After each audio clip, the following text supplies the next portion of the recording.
As Heather Mason awoke one afternoon from uneasy dreams, she found herself in a world filled with horrible monsters. She was lying on the hard table inside of a diner, and as she lifted her head a little, she could feel the unnatural redness of the sunset that foreshadowed something red was waiting for her on the journey she was about to take on. の色を現実のものよりもより赤く色をつけてるんですけど、でそれっていうのが後々起こるその惨劇であるとかオカルトを暗に意味してるというか、布石みたいな感じで初めからそういうちょっとわざと偏った色で夕日を表現しましたね。This journey would shake the foundations of everything she believed in and cost her everything she held dear in life. But on this passage towards her destiny, something shadowed her, following her everywhere she went. A looming threat in the darkness that she couldn't always see, but whose constant presence she could feel as clearly as the air she was breathing. Valtiel. Who is that lurking demon? That monster that is often described to be the main antagonist, the villain of Silent Hill 3. To answer this, we have to first realize that asking who is Valtiel is asking the wrong question. And start asking the right fucking questions. To get to the bottom of this, we have to dig into the mythology, the religion that revolves around Silent Hill, and that is being worshipped by various cultist groups like the Order, and that brings a very distinct constellation of deities and angels, prophecies and stories. God created beings to lead people in obedience to her. The red god, Shukilbara, the yellow god, Globselvit, many gods and angels. Finally, God set out to create paradise, where people would be happy just by being there. We can learn a few important cornerstones from this excerpt of the creation myth found in Silent Hill 3. First of all, God is referred to as female, and her intention is to create a paradise on earth. Also, although it mentions many gods and angels, aside from God herself, two deities are mentioned specifically as her direct descendants in the divine hierarchy: the red god and the yellow god. In this episode, we will find out who those gods are and what their roles and intentions are, and what Valtiel's relationship towards that holy trinity is. So let's begin at the top with God herself. In the beginning, people had nothing. Their bodies ached and their hearts held nothing but hatred. They fought endlessly, but death never came.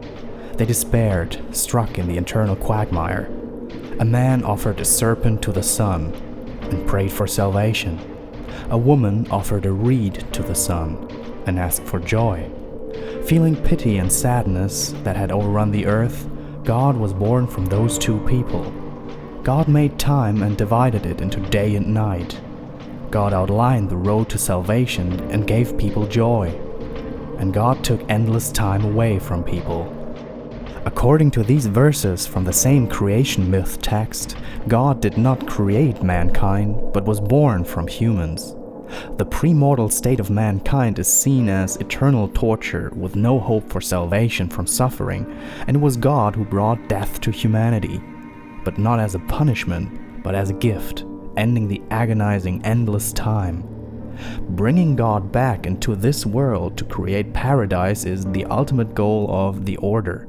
In both Silent Hill 1 and 3, their followers attempt to rebirth God by the person they consider to be the chosen Holy Mother. In the first game, this is Alessa or Cheryl. Remember, they are two incarnations of the same soul. And in the third game, it's Heather Mason, the child that is born at the end of the first game when the birthing ceremony fails. So, God herself is not among humankind, but is waiting to be brought into the mortal realms. So what about the red and the yellow god? Where do they come into play? Now, the most widely believed interpretation among fans is Pyramid Head is the red god and Valtiel is the yellow god. And although this should be just a theory, you will find it being heavily defended by many, but sadly, it is the wrong theory. There's not much that ties Valtiel to the color yellow in any way, or that underlines that he is Lobselvit, and at the same time, there's lots of evidence that points at entirely different explanations. But most importantly, Masahiro Ito, the guy who designed all the monsters in the Silent Hill games himself, has stated that Valtiel is in fact not the Yellow God. So with that out of the way, let's take a look at the other one, the Red God. His name, Shukil-Bara, is a compound of two words taken from the language of the Aztecs. Shukil is the word for flower, and the translation for Bara is spear. The flower is, in most cultures, a symbol for life and fertility. And when we look at another Aztec goddess with that word in her name, Xochiquetzal, she is the goddess of flowers, fertility, and childbirth. So it is safe to assume that the Red God has a central role in the birth of God. The spear, on the other hand, is a weapon which represents hostility and death. But the spear is also a phallic symbol, as well as a representation for protrusion. In military terms, a spearhead unit operates deep behind the front line, in enemy territory way ahead of the main force, clearing out danger and paving the way for those who follow. So, in short, Shukil-Bara stands for the spear that leads the flower. If the flower is the symbol for childbirth, this points clearly to Heather, as she is the one that is supposed to birth God, as we learn from Claudia Wolf and Vincent as well. So who leads Heather on her journey? Who is following her like a shadow the entire time? That's right, Valtiel. And it's very apparent that, despite his intimidating appearance, he is never ever hostile towards her. Quite the contrary. We can see him kill or attack monsters, paving the way for Heather, and he even revives her when she's killed on some occasions. He is also constantly seen manipulating valves in the background, and as we learn quite in the beginning of the game, when Heather turns the water valve of a bathtub she finds, it directly causes a transition between the fog world and the other world. And yeah, each time we see Valtiel mess around with valves and pipes, it's immediately followed by a transition between the two worlds of Silent Hill. This is interesting in several ways. It underlines Valtiel's role as Heather's guide, and it also shows that he is directly in control over the state and the appearance of Silent Hill's worlds.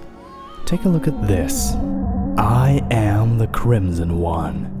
The lies and the mist are not they, but I. You all know that I am one. Yes, and the one is I.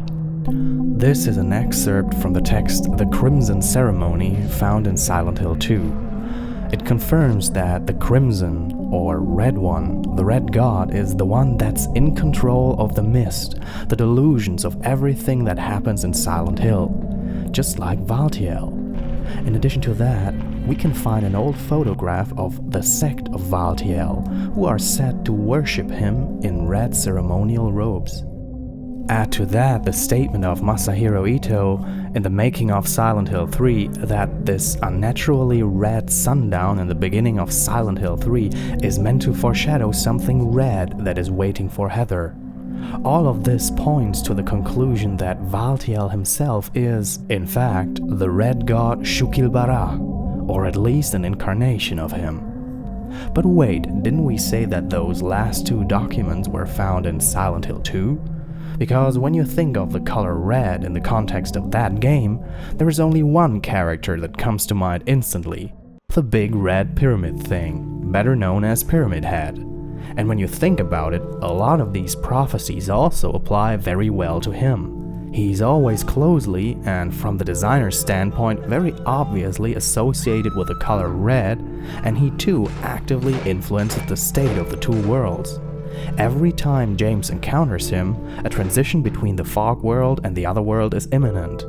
So what about him? He is also a very strong candidate for being Shukil-Bara. According to the Book of Lost Memories, one notable connection between Pyramid Head and Valtiel is the fact that they both stalk the protagonist persistently.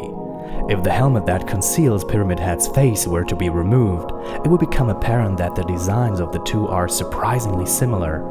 When the executioner's outfit, that is Pyramid Head, was designed, it was modeled after Valtiel, an angel from the indigenous religion.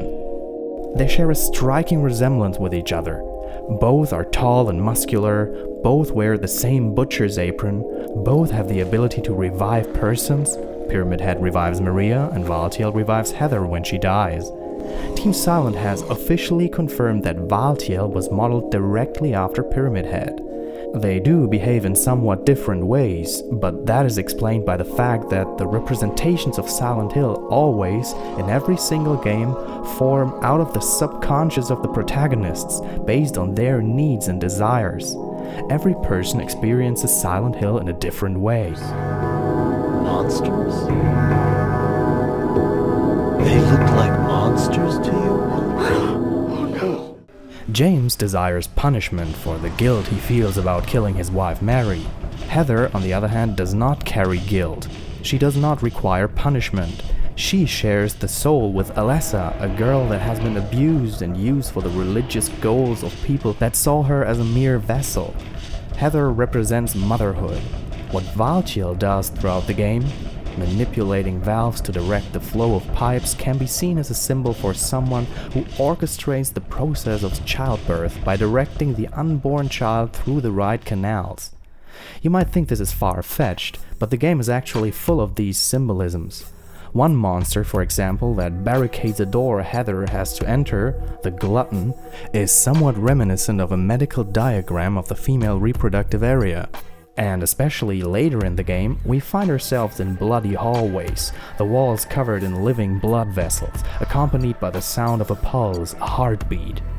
As the constant descent of James is a symbol for his descent deeper into his personal hell, this symbolically represents the process of childbirth, as Heather traverses a figurative birth canal.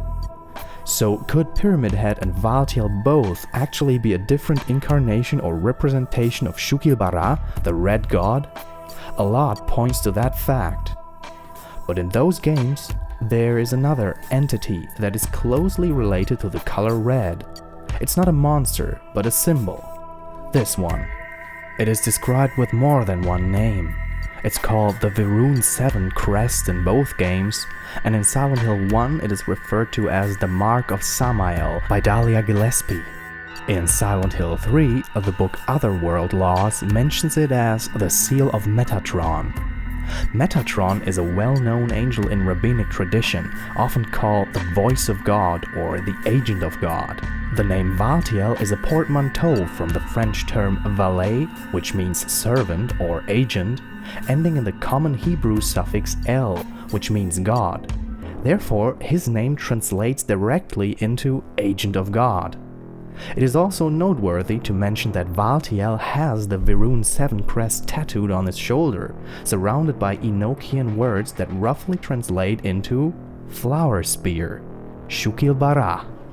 Samael is likewise a Judaic angel, one of death and punishment, whose name means poison of God. Remember that in the creation myth, a man offered a snake to the sun, the snake being an animal that is often poisonous. Samael is similar in many ways to the Christian conception of the devil, with the exception that he is a loyal servant to God, who tests the virtue of humanity and punishes them for their sins, an angel of evil rather than an evil angel. This perfectly fits Pyramid Head's role in James's story. I believe that at this point it is apparent that both characters are directly tied to Shukil-Bara. Whether they are both the Red God, different incarnations or representations based on the person they're involved with is up to interpretation. So for the sake of answering the question, who is Valtiel? This is the answer. Valtiel is Shukil-Bara, the Red God, the spear that leads the flower. But that leaves the spot for the Yellow God completely vacant. So who is the Yellow God? The answer is much simpler than you think. But you know what? We're already way over time, so let's make this a two-parter. I'll give you the answer to the question who is the Yellow God in the next episode. Until then, please post your theories in the comment section. If you've enjoyed this video and learned a thing or two, then please give it a like and consider subscribing to my channel. And if you want to support the show, then why not consider giving $1 or $2 on Patreon. So thanks for watching Monsters of the Week. Until next time, remember, the truth is out there.